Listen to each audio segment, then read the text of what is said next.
नमो नमः। आज हम पढ़ने जा रहे हैं कक्षा 8 का 5वां पाठ कंटकनेव कंटकम। कंटकनेव कंटक एवह कंटकम। कांटे के द्वारा ही कंटकम, कांटे का निवारण हो सकता है, यानी कांटे के द्वारा ही कांटे को निकाला जा सकता है। यह एक लोक कथा है और हमारी पंचतंत्र की शैली में रचित है। तो इस कहानी में क्या पढ़ाया जा रहा है, यह हम आगे पढ़ेंगे। आसीत कश्चित चंचलो नाम व्याधः। कोई चंचल नाम का व्याध था। पक्षी मृगादिनाम, व्याध कहते हैं शिकारी को। पक्षी मृगादिनाम ग्रहणेन स स्वीयां जीविकां निर्वाहयति स्म। पक्षी, हिरण आदि को ग्रहण करके यानी पकड़ करके वह यानी कि व्याध स्वयं अपनी जीविका का निर्वाहन करता था, जीविका चलाता था। एक बार सह वह वने जालम विस्तीर्य गृहम आगतवान। एक बार वह यानी कि शिकारी वन में जालम जाल को विस्तीर्य फैलाकर गृहम आगतवान घर आया। अन्य अस्मिन दिवसे और दूसरे दिन प्रातः काले सुबह सुबह यदा जब चंचलः वनम गतवान, चंचल वन को गया। चंचल यानी कि शिकारी के लिए प्रयोग किया गया है, शिकारी का नाम चंचल है। तदह स, तब उसने दृष्टवान देखा, यत की तेन विस्तारिते जाले दौर्भाग्यात एकः व्याघ्रः बद्धः आसीत्।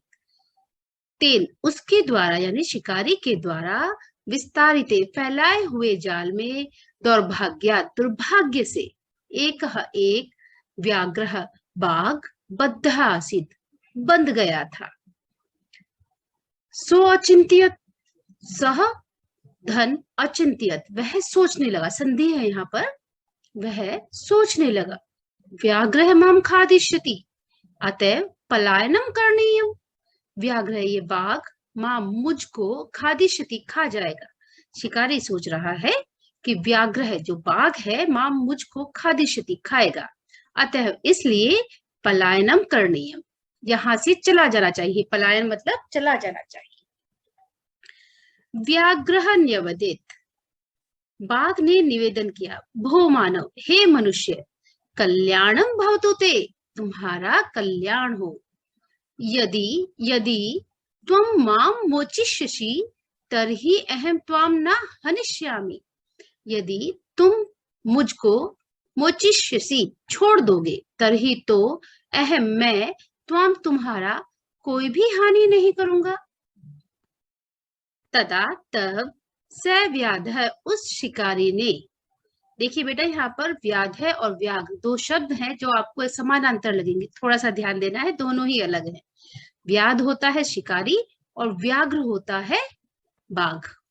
तथा उस शिकारी ने व्याघ्र को यानी बाघ को जाल से बहि निस्सार्य, बाहर छोड़ दिया। व्याघ्र क्लांतः आसीत, जो बाघ था, क्लांतः थका हुआ था। सो अवदत्, तो वह बोला, भो मानव, हे मनुष्य, पिपासु अहम, मैं प्यासा हूं। नद्यः जलमानीय मम पिपासां शमय, नद्याम, नदी से जलम, जल को आनीय लेकर, मम, मेरी, पिपासाम, प्यास को शांत करो। अब जो बाघ है वह कह रहा है, नदी से जल को लाकर मेरी प्यास को शांत करो। व्याघ्र जलम पीत्वा, बाघ ने जल को पीकर पुनः फिर व्याधम अवदत, व्याध को कहा यानी शिकारी को कहा, शमय में पिपासा, मेरी प्यास शांत हो गई है। सांप्रतम, अब बुभिक्षतो अस्मि, भूखा हूं। अब क्या हूं? मैं भूखा हूं। इदानीम, ऐसा, अहम त्वाम खादिष्यमि, अब मैं त्वाम तुमको खादिष्यामि खाऊंगा, प्यास तो तुमने शांत कर दिया, मैं भूखा हूं, अब मैं तुमको खाऊंगा। चंचलः उक्तवान, चंचल बोला यानी शिकारी बोला, अहम त्वत्कृते धर्मम आचरितवान, मैंने, अहम माने मैंने, त्वत्कृते तुम्हारे लिए धर्म का आचरण किया। त्वया मिथ्या भणितम, तुमने मिथ्या झूठ कहा, भणितम कहने से है, तुम्हारे द्वारा झूठ कहा गया। तुम माम खादितुम इच्छसि, तुम मुझको खादितुम खाने की इच्छा करते हो। व्याघ्रः अवदत्, अब बाघ बोला, अरे मूर्ख, हे मूर्ख, क्षुधाताया किमपि आकार्यम न भवति, क्षुधातार्यः भूख के लिए किमपि कुछ भी अकार्य नहीं होता है, माने उसके लिए कोई भी कार्य गलत नहीं होता है। सर्व स्वार्थम समीहते, सभी कुछ में स्वार्थ समाहित है। चंचलः नदी जलम अपृच्छत, अब जो चंचल है, शिकारी है, नदी जलम अपृच्छत, उसने नदी के जल से पूछा। नदी जलम अवदत्, नदी का जल बोला, एवं भवति, ऐसा ही होता है। जनाः लोग मयि स्नानम कुर्वन्ति, मुझ में स्नान करते हैं। वस्त्राणि प्रक्षालयन्ति, कपड़ों को, वस्त्राणि कपड़ों को, प्रक्षालयन्ति धोते हैं। तथा च और मल मूत्रादिकम विसर्ज्य निवर्तन्ते, मल मूत्र आदि का भी इसी में विसर्जन करते हैं, यानी इसी में छोड़ देते हैं। वस्तुतः सर्वः स्वार्थम समीहते, सभी में स्वार्थ समाहित है, सभी स्वार्थ के वशीभूत है। अब चंचल जो शिकारी है, पहले तो नदी के पास गया, अब वह एक पेड़ के पास गया। चंचलः वृक्षम उपगम्य अपृच्छत, चंचल ने पेड़ के पास उपगम्य समीप जाकर अपृच्छत पूछा। वृक्षः अवदत्, वृक्ष बोला, मानवः मनुष्य अस्माकं छायायां विरमन्ति, हमारी छाया में विश्राम करते हैं। जो मनुष्य हैं वह हमारी छाया में विश्राम करते हैं। अस्माकं फलानि खादन्ति, और हमारे ही फल खाते हैं।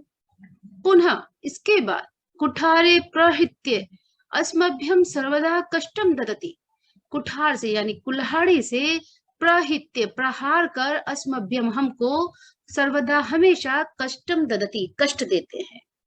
यत्र कुत्रापि छेदनम कुर्वन्ति, जहां कहीं भी, माने पेड़ कह रहा है कहीं पर भी हमारा, छेदनम कुर्वन्ति छेद देते हैं, हमको काट देते हैं। सर्वः स्वार्थम समीहते, सभी अपने स्वार्थ में लगे रहते हैं। समीपे, अब इतना सब कुछ हो गया है, शिकारी परेशान है। अब उसके बाद सुनिए क्या हो रहा है। समीपे, समीप ही, एका एक, लोमाशिका लोमड़ी, बद्री गुल्मानाम पृष्ठे नीनाम एताम बाता शुनोति स्मः, बद्री गुल्माना बेर की झाड़ियों के पीछे, पृष्ठे मने पीछे, नीलिनाम एताम वार्ता शुनोति स्मः, यह सब वार्ता कहते हैं बातचीत को, शुनोति सुन रही थी। सा सहसा, वह या कौन, यानी कि लोमाशिका लोमड़ी, सहसा अचानक ही, चंचलम उपसृत्य चंचल के पास जाकर, कथयति बोली, का वार्ता, क्या बातचीत है। माम अपि विज्ञापय, मुझको भी, अपि भी, विज्ञापय बताओ, मुझको भी बताओ। सह अवदत्, वह बोला। देखिए बच्चों, यहाँ पर सह है, ये पुल्लिंग के लिए सर्वनाम का प्रयोग है, यानी कि ये शिकारी के लिए, इसका अर्थ होता है वह। और ये जो इस पर यहाँ पर सा प्रयोग हुआ है, ये स्त्रीलिंग के लिए सर्वनाम का प्रयोग है, जिसका अर्थ है वह। तो हमें ध्यान रखना है, स्त्रीलिंग में सा और पुल्लिंग में सह का प्रयोग होगा। सह अवदत् यानी इंग्लिश में ही, और यहाँ पर शी, वह बोला, अह मातृ स्वसह, अरे मौसी, अवसरे त्वाम समागतवती, आप तुम अवसर पर समा आगतवती समीप आई हो। मया अस्य व्याघ्रस्य प्राणा रक्षिता, मेरी इस बाघ से यानी प्राणों की रक्षा करो, मैंने इस बाघ के प्राणों की रक्षा की। परम एषः, लेकिन यह मामेव, माम जमा एवह, मेरे को ही, खादितुम इच्छति, खाने की इच्छा करता है। मैंने इस बाघ के प्राणों की रक्षा की है, परंतु यह ही मुझको खाने की इच्छा करता है। तदंतरम, उसके बाद, सह वह, उसने यानी कि शिकारी ने, लोम शिकाए, लोमड़ी को, निखिलाम कथाम न्यवदित, सारी कथा, निखिला कहते हैं सारी, कथाम कहानी, न्यवदित बताई, निवेदन किया। लोमाशिका चंचलम अकथ्यत, लोमाशिका ने यानी लोमड़ी ने चंचल को कहा, बाड़म बहुत अच्छा, तुम जालम प्रसारे, तुम जाल को फैलाओ। पुनः सा, उसके बाद, सहा उसने, व्याघ्रम यानी लोमड़ी ने, व्याघ्रम बाघ को, अवदत बोला, केन प्रकारेण तुम एतस्मिन् जाले बद्धः इति अहम प्रत्यक्षम द्रष्टुम इच्छामि। किस प्रकार से तुम एतस्मिन् इस जाले, जाल में बंध गए, ऐसा अहम मैं अपने सामने, द्रष्टुम इच्छामि देखने की इच्छा करती हूँ कि तुम किस प्रकार से इस जाल में बंध गए हो, मैं यह देखने की इच्छा करती हूँ। व्याघ्रः तद वृत्तांतम प्रदर्शितुम तस्मिन् जाले प्राविशत, बाघ उस वृत्तांत का प्रदर्शन करने के लिए, उस घटना को दिखाने के लिए, तस्मिन् जाले उस जाल में प्रवेश कर गया। लोमाशिकः पुनः अकथयत्, लोमड़ी ने पुनः कहा, संप्रति अब पुनः पुनः कूर्दनम कृत्वा दृश्य, बार बार कूर्दनम कूद करके, दृश्य मुझे दिखाओ। सह तथैव समाचरित, सह मने उसने यानी कि बाघ ने, तथैव वैसा ही, समाचरत आचरण किया यानी वैसा ही किया। अनारतम कूर्दनेन सह श्रान्तः अभवत्, अनारतम लगातार, कूर्दनेन कूदने से, वह क्या हो गया, श्रान्तः अभवत् थक गया। जाले बद्ध स व्याघ्रः क्लान्तः सन् निस्सहाय भूत्वा तत्र अपतत्, जाल में बंधने के कारण सह व्याघ्र वह बाघ, क्लांत दुखी होकर, निस्सहाय होकर, तत्र अपतत वहीं गिर पड़ा। प्राण भिक्षाम इव च अयाचत, और प्राणों की भिक्षा मांगने लगा। अब क्योंकि वह बार बार कूदने से जाल में अच्छी तरह से फंस गया था और अब वह थक भी गया था कूदने के कारण। लोमाशिका व्याघ्रम अवदत, लोमड़ी ने बाघ को कहा, सत्यम त्वया भणितम, तुम्हारे द्वारा सत्य ही कहा गया है। सर्वः स्वार्थम समीहते, सभी स्वार्थ में लगे हुए हैं, यानी कि लोमड़ी ने उसको बचा दिया। किसको बचाया है, शिकारी को। तो इससे इस पाठ में यह बताया गया है, यदि आपके साथ कोई दुष्टता कर रहा है तो उसको उसी के ढंग से समझाया जाता है। ये इस पाठ के कठिन शब्द हैं जो आपको देखने हैं, इसका हिंदी अर्थ आपको याद करना है। जब आप इसका हिंदी अर्थ अच्छे से याद कर लेंगे तो आपको सभी पाठ को पढ़ने में आसानी हो जाएगी। ये देखिए, ठीक है। पाठ से संबंधित कोई भी अगर आपको समस्या है तो आप कमेंट बॉक्स में जरूर लिखें और वीडियो को लाइक, शेयर और सब्सक्राइब करना ना भूलें।